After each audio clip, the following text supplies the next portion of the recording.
সে আসলে কম জ্ঞানওয়ালা মানুষ, জাহিলুত তাকদীর।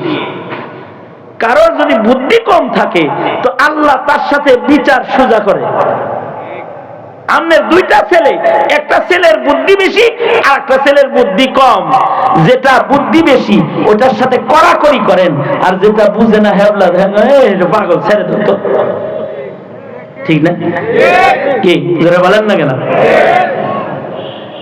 নবীজিও এরকম করছে, আল্লাহ এরকম করে।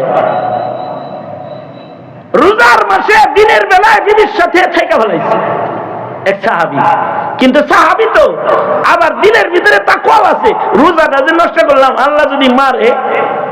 নবীজির কাছে গেছে, যা কয় নবীজি দিনে তো বিবির সাথে থেকে ফেলেছি, রোজা তো নাই, কামটা তো খারাপ হয়ে গেছে তাই না? হ্যাঁ খারাপ হয়েছে তো কি করবো? ধরলে তো উপায় নাই, মাপ পাওয়ার পদ্ধতি কি? আল্লাহর রাসূল বললেন একটা গোলাম আজাদ কর। আমি গরিব মানুষ, আমার কোনো গোলাম নেই।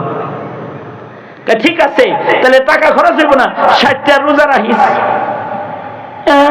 আমি একটা রাখতে যে সর্বনাশ করছি, আর 60টা হইল কিছু, কেমনে রাখবো আমি? অন্য কোনো লাইন নাই। নবীজি বললেন ঠিক আছে, যা 60 জন মিসকিন রে খানা খাওয়াই দিস। আমি নিজেই মিসকিন, খাওয়ানোর টাকা পয়সা নাই, অন্য কোনো লাইন নাই। আল্লাহর রাসূল বস্তা একটা দিয়ে কয়, এটার ভিতরে আটা খেজুর আছে, এগুলো নিয়ে যা, এইগুলো দিয়ে কিছু মাসাকিনকে মেহমানদারি করে দিস, এটা তোরে হাদিয়া দিলাম। পুটলাটা মাথায় লয়ে কয়, আল্লাহর নবী গোটা মদিনা আমার দেখা আছে, বড় মিসকিন মদিনায় নাই, এগুলো সব আমারই লাগবে। বুখারীতে আছে আল্লাহর রাসূল হাইসা দিছে। হাইসা দেওয়া মানে হলো মাফ করে দেওয়া। আর নবী ততক্ষণ হাসে না যতক্ষণ আল্লাহ না হাসে। তার মানে আল্লাহ হাইসা দিয়া বলতেছে তাই করে,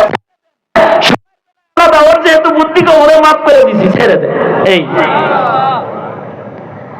যদি কারোর আকল কম হয় তার সাথে মুআমালা নরম